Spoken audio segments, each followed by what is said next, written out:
Une formidable victoire sûrement, une formidable victoire sur la fatalité de l'incendie et la volonté exprimée dès le point de départ par le président de la République qu'elle serait restaurée, et cela en 5 ans, à mobiliser les énergies. Je voudrais ici rendre aussi hommage au général Georges Lin et puis Monsieur Josse et toutes les équipes qui ont rendu possible cette reconstruction formidable. Je pense qu'aujourd'hui c'est un jour de grande fierté pour la France, qui n'oublie pas que cette fierté est rendue possible par l'aide de nombreux donateurs, et beaucoup de ces donateurs sont étrangers, notamment américains, et il faut les remercier.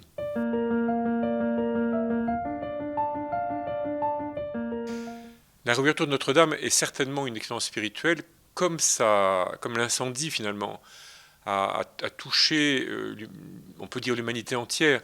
Tout le monde a vécu quelque chose d'extrêmement profond en voyant brûler Notre-Dame de Paris. Et donc, la réouverture a forcément une dimension spirituelle. Une cathédrale, c'est une formidable œuvre humaine. Quand on est à la Défense, on voit des grandes tours. Quand on est à Manhattan, on voit des grandes tours, on peut admirer le génie humain, mais on admire le génie humain, c'est tout.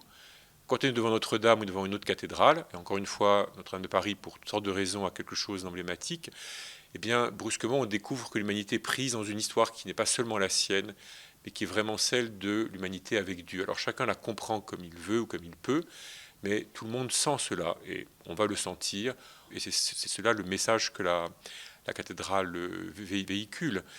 Donc la silhouette même de Notre-Dame émergeant celui de la cité, nous élève, nous oblige à nous penser comme ayant une destinée qui est autre chose que simplement survivre ici-bas. Et vraiment, je pense que ceux et celles qui désormais vont entrer à Notre-Dame et en découvrir toute la splendeur vont vivre encore plus cette expérience-là, encore une fois, d'une humanité qui est en dialogue avec Dieu.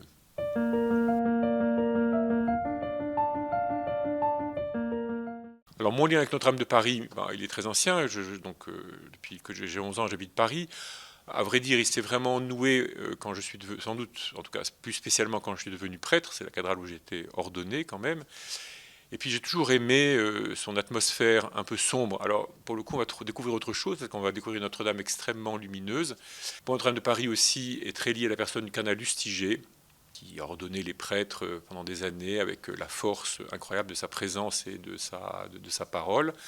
Et puis enfin, Notre-Dame pour moi, c'est encore une fois, comme je le disais, c'est sa silhouette. Et je pense qu'on va découvrir une Notre-Dame très différente de celle qu'on a connue en fait. Donc maintenant, il va falloir l'habiter, se l'approprier, puis se laisser aussi guider, porter par ce qu'elle porte en elle-même.